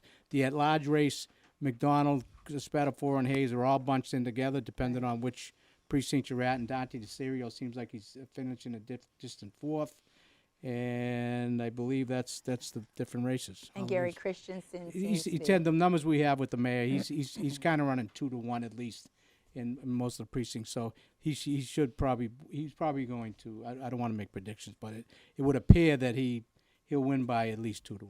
So I want to ask you this, and so later on tonight, is the city clerk's office going to post the official results tonight? They will. Okay. They will. So Carol Ann, what she'll do is, usually, depending on how much you get held up at the different polling locations, because sometimes they can have a problem with a machine and it ties up the poll workers, and you have to go down there and straighten it out. But she has sent me a text. She figures by 9:30 or 10, they'll be posted on the city website. They should be. Okay. And she'll be emailing everybody out. So by 10 o'clock, I think the numbers will be out there, except for a couple of stragglers after coming in the next few days. And so essentially, anyone who wants information about the election after this broadcast is over can go to the cityofmalden.org City clerk, look up Right, voting the city and, clerk to see the official results. yeah, unofficial, yeah. Yeah, unofficial results. One caveat, it could very well be that the voters who have already voted are more likely to be longer-term residents of the community because they make sure that they do vote. Right. So whatever the results are now, if one of these elections is close off the machines in the precincts, it could be that there's a possibility they might do better on the votes that were already made, so their final numbers might be more. But based on this, they tend to follow, one follows the other rather than any kind of a extreme change between the percentage you get at the polls versus the early voting. Yeah. At this point, I mean, really, I think you need to really, whether you win or lose, I think just because you're not successful this time out, do not give up, and if Ari Taylor ends up being the winner in Ward 5, she's a perfect example. She ran 2 years ago and lost. I know myself, the first time I ran Ward 5 council and I lost, and I came back and ran again and I won, and you never lose again. So it's a learning experience, and I think in Ward 5, someone like Julie Turner Wilcox, she has a ton of family, ton of friends, and it's a learning experience. So it's sometimes it's more than that. It's organization, how to the best way to get your vote out, and so the first time out, you're kind of learning as you go. And it appears that even if you're not successful, people at least know who you are, so that if you subsequently want to run again, you'll have that many more people that already know your platform and what you're doing. And name recognition is important in politics, especially say in an at-large race where, I've run both at-large and a ward race. Right. Ward races are tough because it's me against you. Right. And this person over here might put a lawn sign up for you. It's deflating to me. Geez, I know that person. The at-large race, you're getting 3 votes. So they'll say, geez, I like him, her, and him. I'll vote for all 3. So it's less, to me, the at-large race, even though it's citywide, it was an easier race to win besides a ward race. Aside from, it was, to me. That's my thinking on it anyways. What surprised me a little bit on those 5 elections that you gave us to review before, there were some people in those elections who did reasonably well and potentially could have been a prospective opponent, if not for that office, for some run again the following time, and they didn't run it. In other words, some of those names that I saw there, they ran the first time, they did reasonably well, and sometimes they were close in terms of between them and the winning and the losing, and then that was the end of them. Matter of fact, your list of campaign offices that are of the candidates who have money in their campaign, there's someone from Ward 8 who ran 2 years ago, I think did well, relatively speaking. We lost close in an election, and he still has an active campaign. I don't know, but he never ran this time, and apparently. Who's that? Capel. Oh, that was Ward 5. Oh, I thought it was Ward 8. No, he's Ward 5. He ran against Barbara the election prior to Taylor. I stand corrected, but his campaign's still active, so maybe he's got aspiration for the future. No, I know him a little bit. He's moved on, I think. So for now, yeah, he's moved on to other things. That's amazing. Okay, so we're going to head to another roll-in. We're going to go back out to the polls. I'm going to wait for the studio control room to cue that up, and then we're going to come back with more results. This is Dante DeSario running for counselor at large. Mr. DeSario, you're here early too. Why is running for this office so important to you? Well, it's important to me because I believe we have to make things right. It's like a broad statement, but things are kind of weird. Like, for instance, what happened in front of my house is probably the reason I'm running. Years ago, I ran a bunch of times. I never was successful, so I gave it up. But I was out of politics for a good 15 years, and I get a letter in the mail from this construction company saying, we're doing a job in front of your house, and if you have any questions to call us, and so I did, and I just wanted to say that the sidewalk in front of my house was in very good shape. You don't have to touch it. But a month later, they dug it up, and they put a different sidewalk down, and it's worse. So like that sort of got me going, and like I tried to call different people up, counselors in Malden, state rep, okay, and I got nowhere. So I'm saying to myself now, I mean, what's going on here? This a perfectly good sidewalk that didn't need to be done. They tore it up and put a worse one down. That didn't make sense to me. And along with that, a bunch of other things. I mean, the streets of Malden are in badly needed to be repaired, okay? And so, like, I just try to contact people about the sidewalk, and it was like nothing but, like, I've lived here all my life, and, like, you know, to rip something up that doesn't need to be fixed, I mean, it sort of just got to me, and I said to myself, listen, it's not hard to run for office again. I know I'm, you know, retired and all of that, but just get some signatures, get the word out, and get things that need to be done. Things that don't need to be done, leave them alone. You know what I mean? Right. Basically, you know, kind of funny, but... So you actually walked the talk. You saw a change that was needed and you said, you know what? I'm going to run for office because I want to affect change. That takes great fortitude, and I cannot underscore how difficult it can be to run for office. I don't think people realize it. How has this whole process been for you running for office? Has it been a little stressful? A little bit. During the summer, you know, it was hot, but I told myself I'm going to try to pace myself. Being retired, I had the time. So I made sure, you know, I went out every day, you know, like the mailman, you know what I mean, tries not to take too many days off because they don't, you know, they give you the evil eye. So I got out every day, doing an hour, maybe a little more, and try to see as many people as I can, and just get the word out like that. And sometimes it's not that good, but usually it's funny, like, every day, like sometimes you'll have a bad day, but then you'll catch somebody that sort of picks you up and keeps you going. So that's all you need is one or two people to bring your day, you know, like treading water, I guess, you know, and like it gets you through it. And like it's not easy, but then again, it's what you're trying to go for, a little goal in your life, and hopefully, you know, you get the message out that you want to do good for Malden and everywhere, really, you know, the whole world, you know, if you can. That's right. You know. Dante Desario, good luck today. Thank you so much for joining us. Thank you very much. And we are back. Joining us now are two of the counselor at-large candidates, Karen McDonald to my right and to my left, Karen Cologne Hayes. We're going to start with Karen McDonald. Thank you for joining us. So how's the election going for you this evening? Well, it's great to be here, and I think the election is going well. It was a smooth day out there when I was at the polls and talking to voters, and you know, as the results that we're looking at without the mail-in ballots show all three of us incumbents being reelected in the at-large race. So we're still waiting on those final numbers, but that's my bet. And I'm glad to be here right now. I think my kids are watching this live stream at home, so Julesy Burbs, if you can see me. Are they supposed to be go in to bed? soon. Yes. Okay, we're going to go to Karen Cologne Hayes. Same question. How is today going for you?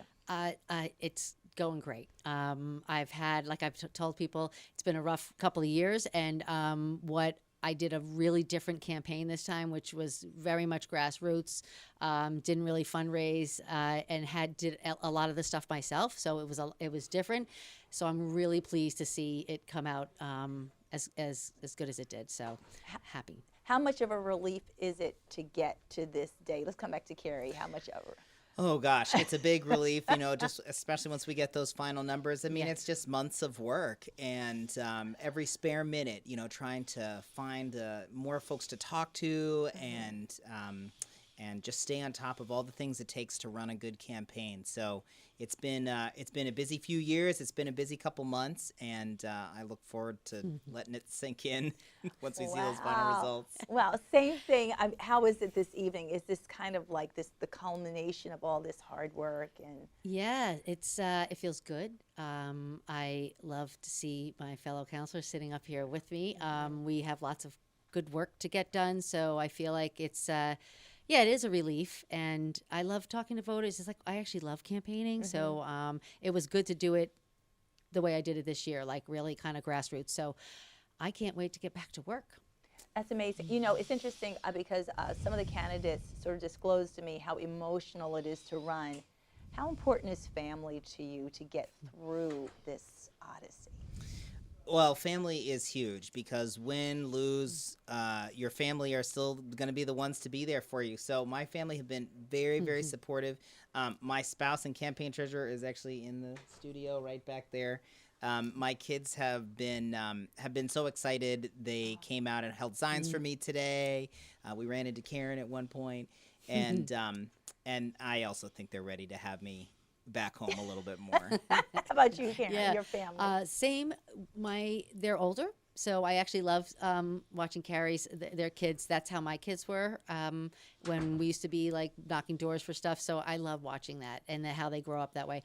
My kids, well, we have one in college now, so she's away, and two who are older. They're less involved than they used to be, but they're still really proud, to see what's going on.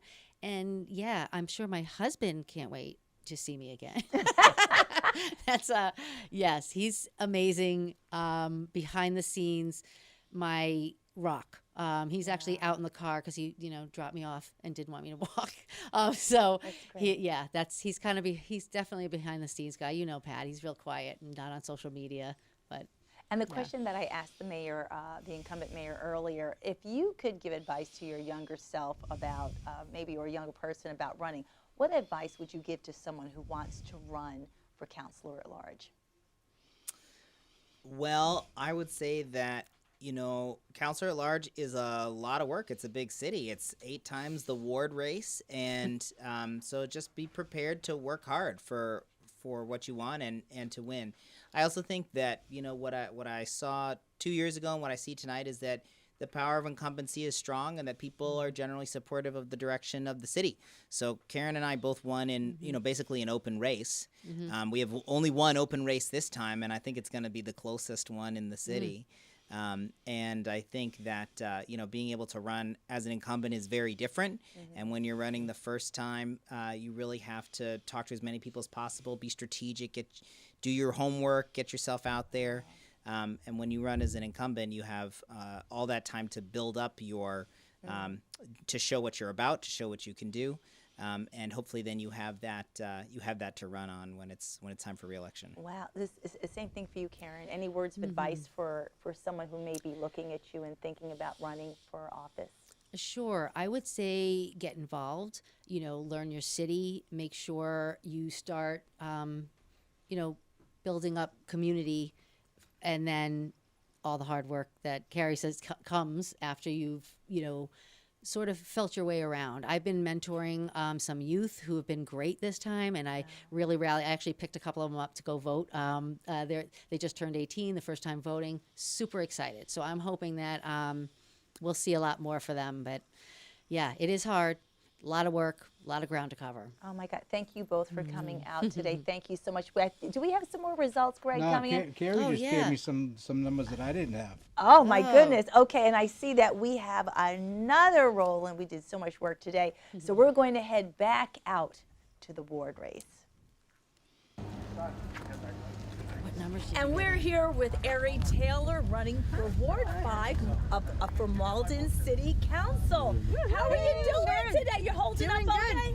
Feel good, ready to go, ready for it to be tonight, but excited about the campaign that we ran and excited to see what the results are. Wow. So as we've been making our rounds, we've been asking various candidates, what has this political process, what has it meant to you? What challenges did you kind of encounter that were surprising? So this is my second run, so it wasn't so much that there was anything that surprised me. I mean, it's always amazing to see yourself on a sign and to see all these people come out and support you and to believe in the same things that you believe in and want the same things from Malden. I think that's always kind of a surprise. This is, one thing that shocks me about this process every time is how emotional it is.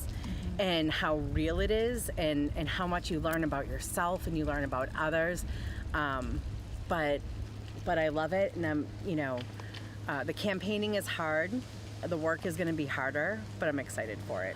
Why did you run? What prompted you to run for office here in Malden? I mean, a lot of things prompted me to run for office. I see changes that really need to be made. I see legislation starting locally, going up the chains, that we really need someone to advocate for everybody in the city and really bring back that feeling that your elected official is somebody that represents you, does not speak for you. And I wanted to be that representative. I think a lot of times we do kind of go with the flow, and I don't want to say like just rubber stamp things, but that happens. And I want to be different than that, and I know I'm different than that, and so I want to bring it with me to the council. I'm, like I said, I'm ready for it. I'm ready to start work on day one and do the hard work. Ari Taylor, thank you so much. Good luck today. Thank you so much, Sharon. Have a great day. Don't forget to vote, everybody. And we're back now with Sharon Rose Zyberg, who is on school committee, who is unopposed, and Mr. Ryan O'Malley, our Ward 4 counselor, who is also unopposed. So both of you can kind of relax a little bit because you already know the outcome because you are unopposed. How does that feel, running a race where you're unopposed? Sharon? For me, the important thing was to get out that I don't take it for granted. So even though it was unopposed, I did go out and door knock, talk to people, dropped some lit, was out there today holding my sign because I don't take it for granted. And also just to get information out there because I know it's hard for some folks who don't get to come to meetings or maybe aren't tapped in, so that they know how to reach me. So that if they need me, they can still reach out for us. Right. The same thing, Ryan. How does it feel? I know it's a relief to not have to be under that kind of pressure and under the microscope. How does it feel to be unopposed? I'll be honest with you. It's my 5th time going at this, and it's actually really fun to get out there and meet people, talk to people. I think one of the best parts about having the opportunity to kind of breathe is you can really focus on doing the job. So really focusing on the city council job, getting out there, really connecting with people, is the best part of it. For me, open space, green space has been a huge part of my platform. So being able to encourage new parks in our community, we're working on expanding the small park on Exchange Street, so making sure that we can engage the community.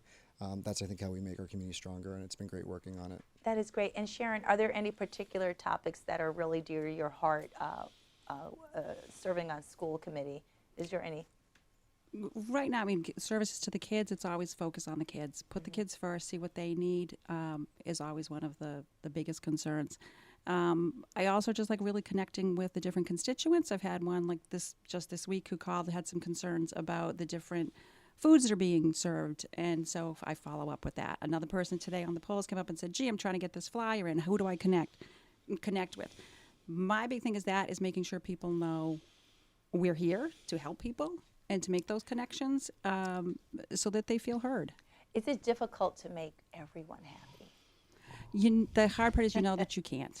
Right. You know that when people come before us and they're very passionate, and that's one of the hardest parts with public comment where we can't comment back right then.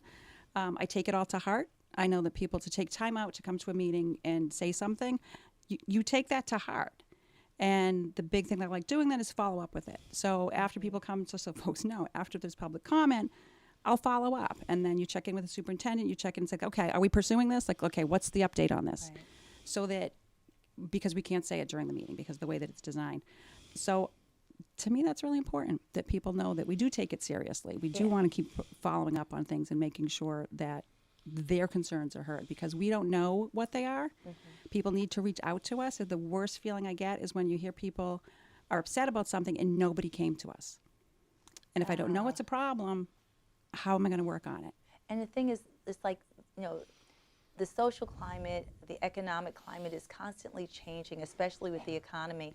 All parents want their children, grandchildren to get a good quality education. Unfortunately, private education is so expensive for the average person, and I really admire just the task of a school committee being able to just try to address these issues with a limited budget and do the best they can. It's amazing. It's coming back to you. I always call Mr. O'Malley counselor because you're in law school, so I give you that deference. So do you ever feel frustrated on city council, feeling that you're not doing enough, and and that you want to appeal to all of your constituents, knowing that sometimes you just can't? You know, I'll be honest with you. The last time I was up for re-election in 2021, it was the fall semester, my first semester of law school. So I had just so much on my plate, and it was like really just so much going on. And I really want to thank my colleagues for kind of helping me, like to lean on, work with them, you know, help them pick up the slack.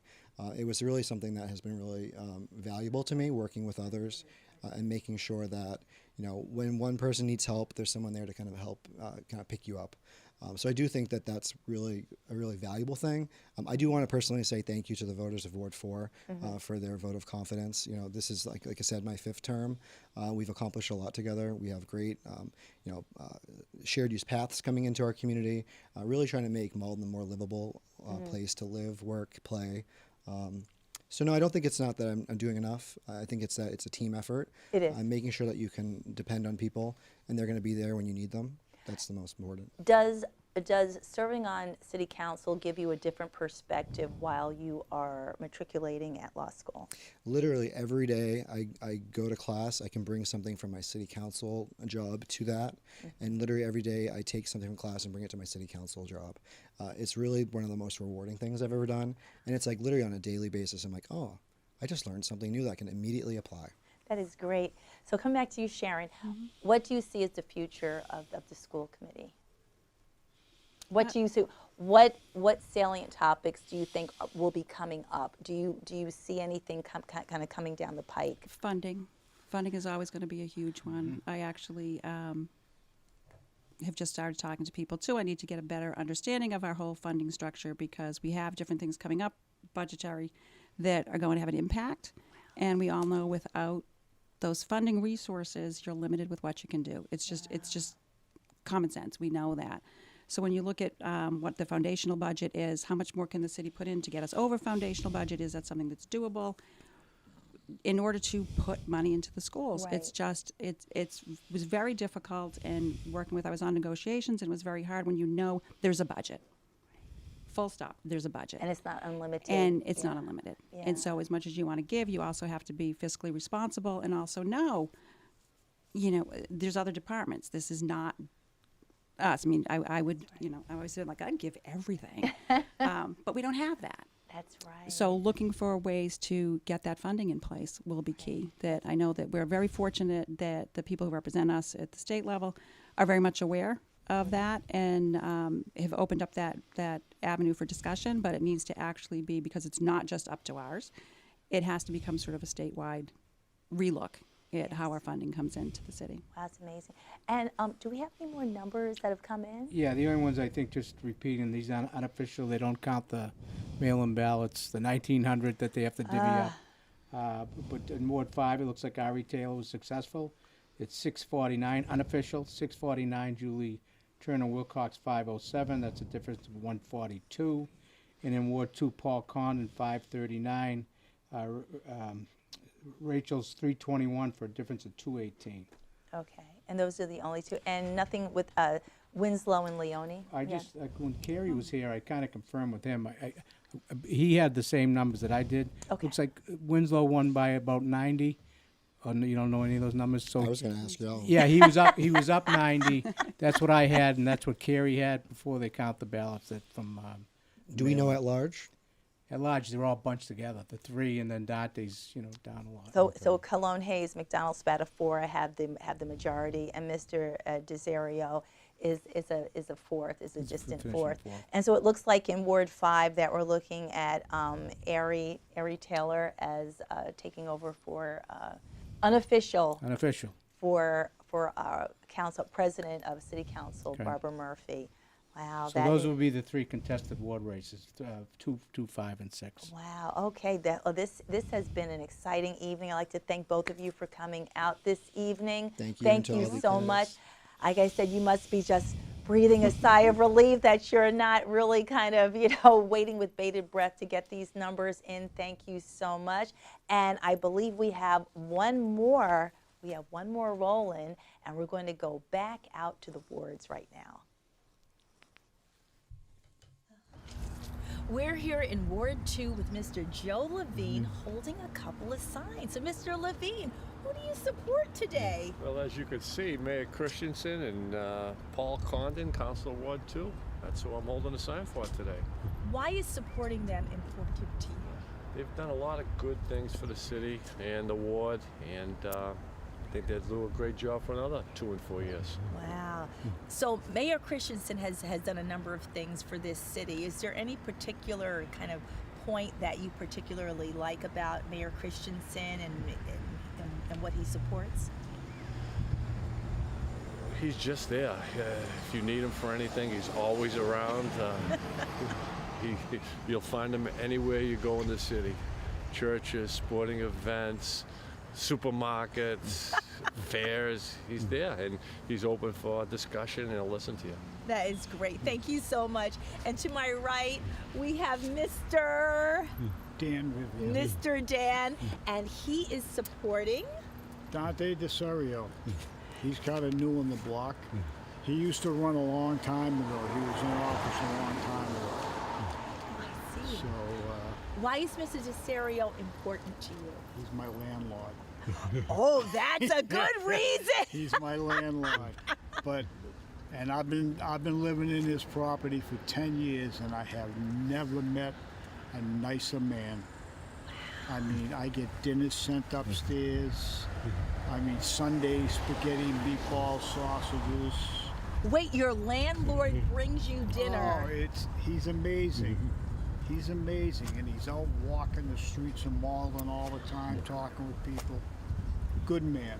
You know, this is why it's so important to talk to people about why they support our candidates, to get the kind of background story on what makes them special, which is part of the democratic process. Thank you so much for talking with Quite us welcome. today. Quite welcome. And continued support from Mr. DeSario, and, you know, good luck today. Absolutely. Thank you very much. Thank you. We're here with Lynn and Brian, and telling by your signs, you're supporting Miss Lizette Alvarado for mayor of Malden. Why? She's a great person. She cares about the community, cares about the kids, cares about schools. Here we are right outside BB, and lots of community engagement and outreach. So cares about the people. And Miss Lynn? She's very smart and she has great ideas. And we're back in the studio. So we're going to be coming to a close at about 9:30. But before we do, we like to come to the only former mayor in the studio, Mr. Lucy. So what are your parting words for us? Well, my word of wisdom isn't even just experience, in that when you talk to about the importance of running and doing the necessary things to reach out to the public. I know of 2 instances in years that I was involved, one of which was involved a councilor running who intended to run, I believe lived in Ward 2, he was going to run at large, and had set up a campaign, and he, on paper he looked like he was going to be very formidable. And what happened was he waited, I think, until the last minute to turn in his nomination papers, and although on paper he thought he had enough signatures to qualify, it ended up he didn't get enough that registered voters ineligible, and therefore he never even got a chance to run. The second incident was someone that was on the school committee at the I believe it was the vocational school, and he was incumbent, and he in turn turned the signatures in, went on vacation, and found out that he didn't get back until after the closing date, and he was off the ballot before he was starting to run. So with all the things you have to do, make sure when you take out the nomination papers and you verify in your own way the people that are eligible to help you get nominated, that you turn the papers in a little bit early in case for some reason you lose a few of the names, that because people sometimes just by getting the papers put in there and they don't want to explain why they're not voting, or they don't vote, or they're not registered, they sign it anyway, and you think you're going to you're all set, and it'd be a great disappointment if you're like the horse that didn't leave the gate. So it sort of shows that anything can happen. You can't take anything for granted. You have to kind of check and double check to make sure that everything is done correctly. Wow, those are wise words. So do you have any final words for us before we Just kind of close? what he said. The city clerk's office, they don't necessarily need all the signatures at once. So even if you brought them up 25 at a time, Yeah. or whatever the number is, they'll certify them as soon as you bring them in, just so you have an idea of how far you have to go, because a lot of times you don't know if they're going to be valid signatures. But again, I just want to stress to those that weren't successful tonight, don't let it get you down. Congratulations. It takes courage to run, as you heard from everyone here tonight, and the city needs more people and to get involved. Thank you. And just on a personal note, I'm just so awed by all the individuals that ran today. It takes a lot. It takes a lot from your family. It is not a one-person show. It takes everyone around you. The stress that is involved with running for office, working a full-time job. These local elections are very, very, very heady. It was a deep field, and I'd like to thank both of you for coming out and helping out. You have so much knowledge, and it's so great, and you're dressed so well. So I'd like to thank y'all for coming out. I'd like to thank you for joining us, and thank you for being here with us here at Urban Media Arts. So Urban Media Arts, please support the channel if you can. We're trying to do right by you and keep you involved. Thanks so much, and have a good evening.